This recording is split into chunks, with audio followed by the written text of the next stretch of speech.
शामी साहब, sir justice काजी फ़ाइज़ ईसा साहब, अथर मिनल्लाह साहब, जस्टिस जमाल मंदोखेल साहब और जस्टिस अमीनुद्दीन साहब, इनको भी ये धमकी आमेज़ खतूत मौसूल हो गए हैं, जिसमें ज़ाहिर है जो मंदरजात हैं ख़त के वो तो हम डिस्कस नहीं करेंगे, लेकिन धमकी आमेज़ तस्वीर कुछ चीज़ें उसमें इशारतन जो है ना वो उनको यानी कि ये धमकियाँ दी जा रही हैं, हम ये कह सकते हैं।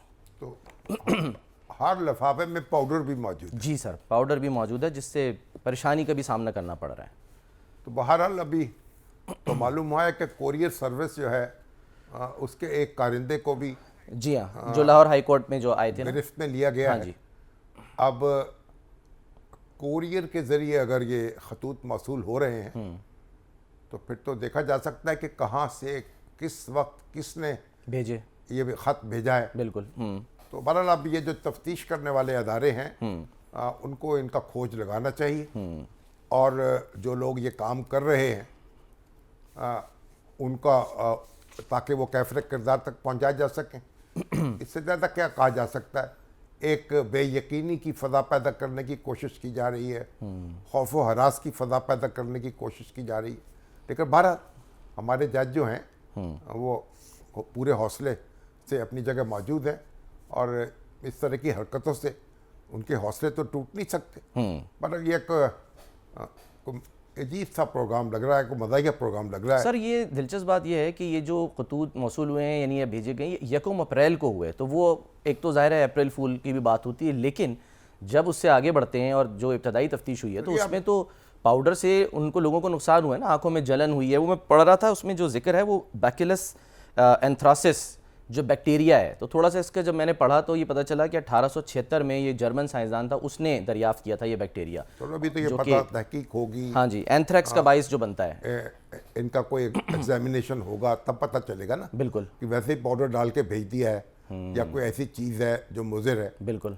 तो बहरहाल इसकी तहकीकात होनी चाहिए। इसके अलावा हम अब क्या कर सकते हैं।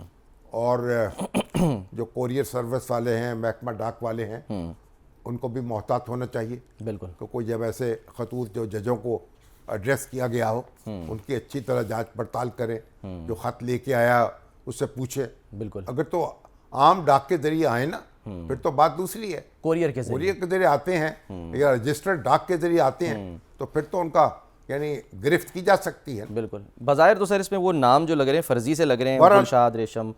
अब इसमें आज वो सुओ मोटो नोटिस जो लिया है जी सर, 6 जजों के ख़त के मामले में सुप्रीम कोर्ट ने आज उसकी समाअत हुई और तफसील से मामला ज़ेर बहस आया और लाइव दिखाई गई सर, सबसे लाइव दिखाई गई।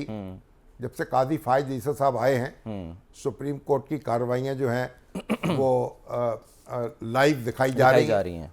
और उसके साथ ही ये है कि उन्होंने अपने साथी जज जो हैं उनका एतमाद हासिल किया है, फुल कोर्ट इजलास की रवायत डाली है।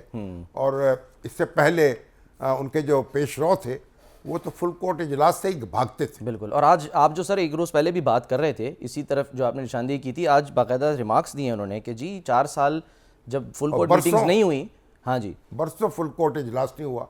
हालांकि सुप्रीम कोर्ट के जो जज हैं वो सब मर्तबे के लिहाज से बराबर हैं और चीफ जस्टिस जो हैं वो उनमें से यानी अव्वल नंबर पे आते हैं इंतज़ामी मामलात के लिए। जज होने के हैसियत में उनकी कोई ख़ास यानी उनको बर्तरी नहीं है उनके ऊपर। अच्छा, वो भी उसी तरह के एक जज हैं जिस तरह दूसरे जज हैं। सही। तो सुप्रीम कोर्ट के सारे जज उनको मिल बैठना चाहिए, मामलात पे गौर करना चाहिए, इंतज़ामी मामलात पर, अदलिया के और अदालती मामलात पर। ये रवायत हमारे यहाँ ख़त्म कर दी गई थी। काजी फ़ाइज़ ईसा साहब ने इसको ज़िंदा किया है और अब लाइव समाअत भी आपको देखने को मिलती है, सुनने को मिलती है। और आहिस्ता आहिस्ता अब ये हेयरिंग जो है वो उर्दू ज़ुबान में शुरू हो रही है क्योंकि लोगों का पहुँचे ना आप कहना क्या चाह रहे हैं, वकील क्या दलाल समझ में आए, अदालत क्या कह रही। तो बहरहाल ये तो बड़ी एक काबिल तहसीन बात है और काजी फ़ाइज़ ईसा साहब को इस पर खराज तहसीन पेश किया जाना चाहिए कि उन्होंने मामलात को छुपाया नहीं है। और फिर ये जो जब ख़त मौसूल हुआ उसके बाद उन्होंने क्या किया, जजों का इजलास बुलाया उसी रोज़ अफ्तार के बाद और फिर उसके बाद वज़ीर आज़म जो हैं उनको उन्होंने याद किया। वज़ीर आज़म उनके पास पहुंचे, फिर मुशावरत के बाद तसद्दुक जिलानी साहब का जो कमीशन है उसको बनाने का फैसला हुआ।